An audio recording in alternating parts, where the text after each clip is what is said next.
Allez, voilà, le FG Baja a terminé. Bon, il y aura son aileron à mettre.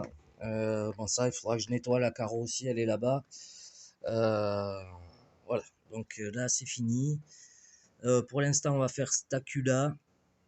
Euh, il faudra que je regarde si le récepteur, je peux le mettre en 7.4 avec un bec de 7.4.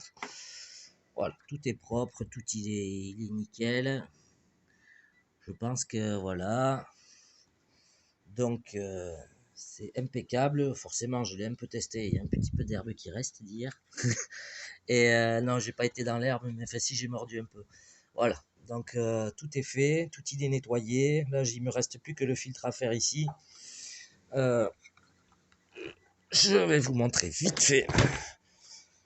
Voilà. Alors, hier, j'ai tourné un peu. Ah, vous voyez, c'est propre, c'est nickel. J'ai changé les roulements. Du coup, j'ai dû changer les roulements de ce porte-fusée là. De l'autre aussi, ils étaient un peu HS. Voilà, enfin hier, j'ai roulé un petit peu vite fait. Alors je sais pas si c'est l'embrayage qui patinait parce qu'il y avait de la graisse. Alors ce matin, j'ai démonté l'embrayage. J'ai passé un coup de papier de verre. Bon, il reste que 2 millimètres de matière, donc voilà. Mais sinon, voilà, il envoie sévère. Il envoie vraiment sévère le truc. Voilà. J'ai changé le cerveau pour. Ouais, j'ai beaucoup de poussière ici dans le garage. Alors. J'ai changé le cerveau pour mettre un JX parce que le cerveau avait un problème. Quand je mettais plein gaz, il freinait automatiquement après. Il revenait en frein.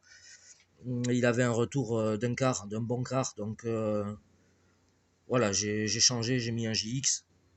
C'est pour ça que je voudrais savoir si je peux passer en 7.4 sur mon récepteur parce que celui-là il rame un peu en fait. En 6 volts, voilà, il rame un peu pour l'accélération et le frein. Je suis pas fan. Voilà. Je pense que je vais peut-être après changer les amortisseurs, les ressorts de derrière. Je les trouve beaucoup trop durs. Euh, voilà, même si c'est un pneu piste, je les trouve beaucoup trop durs. Donc je vais mettre les souples, je pense, derrière. Même si ça réagit pas trop mal. Mais il faut vraiment y aller fort dessus. Voilà, devant c'est plus souple. Voilà, on se modifier ça. Donc ouais, je vais regarder, je referai un essai. Ouais, c'est la peinture qui a sauté.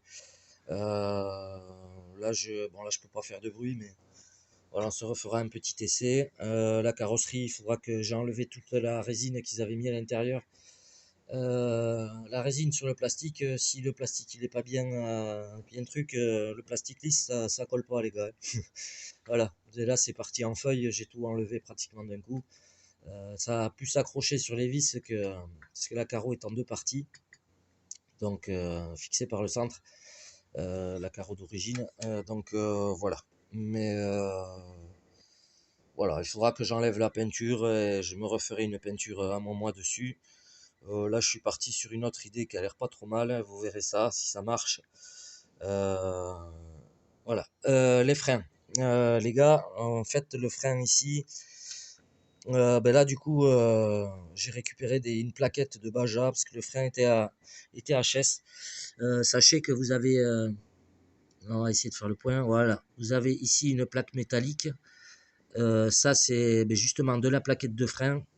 Il y a de la plaquette de frein, une plaque métallique. La rouille que vous voyez là, ça s'est fait. Bon, ça, c'est les trucs du Roval. C'est la plaquette du Roval. Donc voilà, c'est pas du top qualité, mais ça fonctionne. Et le gars avait monté ça à l'envers. Il avait mis des plaquettes, ouais, les plaquettes de frein. En gros, il les avait mis là. Il avait mis la ferraille de l'autre côté.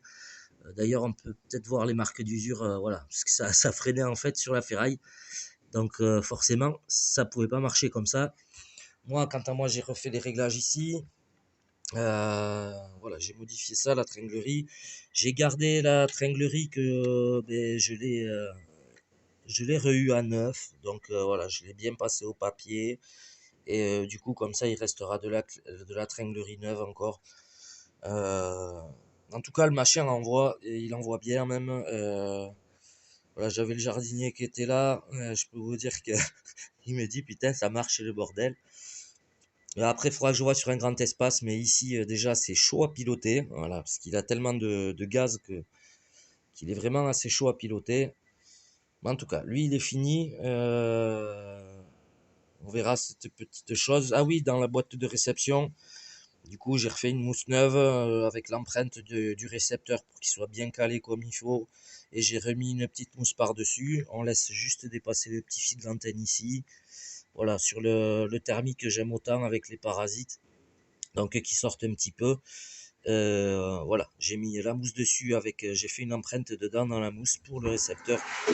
Et ouais, il y a du vent aujourd'hui. Et j'ai remis une mousse par-dessus, voilà, pour que ce soit pris en sandwich. Donc comme ça, on est tranquille là-dessus. De toute façon, c'est pas une machine qui est destinée pour aller sous la flotte. Donc le Baja, il est là, il est fini.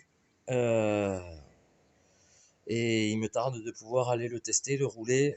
Si l'embrayage est vraiment fumé, là je l'ai dégraissé tout ce matin, je l'ai démonté, dégraissé.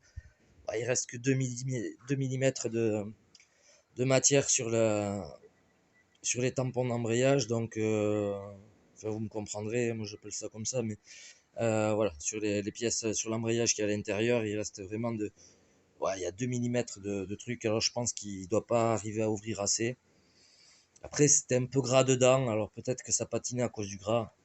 Enfin bon, j'ai poncé un peu la cloche, j'ai dégraissé, l'embrayage lui-même, et on verra. De toute façon, c'est pas ce qui coûte le plus cher, donc voilà, par la suite, on se fera ça. Allez, je vous fais des mouchoirs à tous. Ce coup-ci, c'est bon. Et à très vite.